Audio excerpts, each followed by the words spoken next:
Luka Doncic at Coach JJ Redick alam kung paano talunin ang Bucks at Shaquille O'Neal wag daw ibalik si Anthony Davis sa Lakers kung mag-offer ang Dallas Mavericks. Pero bago yan, matapos ang panalo laban sa Pelicans, balik action agad ang Los Angeles Lakers bukas upang harapin ang Milwaukee Bucks. Ito na ang huling laban sa kanilang 5 larong road trip at mahalaga ang panalo upang makumpleto nila ito ng may winning record. Ngunit hindi magiging madali ang hamon dahil kahit hindi na kasing lakas ng dati ang Bucks, mahirap pa rin silang kalabanin lalo na sa kanilang home court, lalo na kung nasa magandang kondisyon si Giannis Antetokounmpo. Pero dahil meron silang Luka Doncic, tiyak na magkakaroon ng dagdag na hype ang match-up na ito. Hindi man sila magbabantayan sa loob ng 48 minutes, magiging labanan ito kung sinong superstar ang mas makakabuat sa kanyang koponan. Parehong nagmula sa panalo ang dalawang team mula sa NBA Cup action noong Biyernes. Ang Bucks ay medyo pabago-bago ang simula ng season, panalo ng 8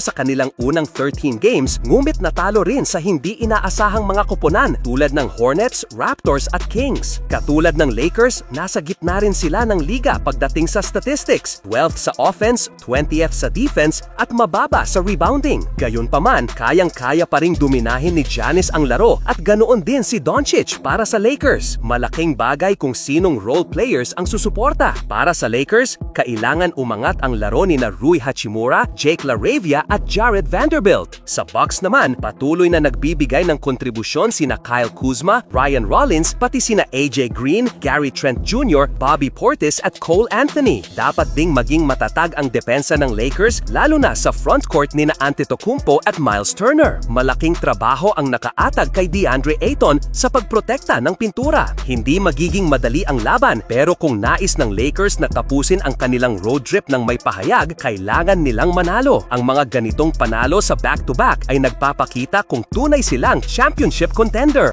Samantala, muling naging mainit at matunog ang pangalan ni Anthony Davis sa mundo ng NBA matapos ibunyag ni Tim McMahon na posible umanong i-trade ng Dallas Mavericks ang veteranong big man dahil sa sunod-sunod nitong injury. Ayon sa ulat, bagamat mahalaga pa rin ang presensya ni Davis sa loob ng court, tila nag-aalinlangan ang Mavericks kung hanggang kailan nila kakayaning iasa ang kanilang frontcourt sa isang manlalarong madalas ma-injured. Higit namang ikinagulat ng marami ang sinabi ni McMahon na interesado raw ang Los Angeles Lakers kasama si Rob Pelinka na muling ibalik si Davis sa kanilang roster. Ngunit hindi magiging madali ang anumang posibleng trade dahil malaki at mabigat ang magiging kapalit. Lumalabas na maaaring isama ng Lakers ang ilan sa kanilang mahahalagang piyesa tulad ni Austin Reeves, Rui Hachimura, Adu Thiero, Gabe Vincent upang maging sapat ang halaga sa palitan. Bagamat tila komplikado at mabigat ang kondisyon, sinabi pa rin ni McMahon na hindi ito imposibleng mangyari lalo na't kilala si Pelinka bilang isa sa mga GM sa NBA na mahilig gumawa ng nakakagulat na galaw sa panahon ng trade season. Gayunpaman, marami ang tumututol sa ideyang ito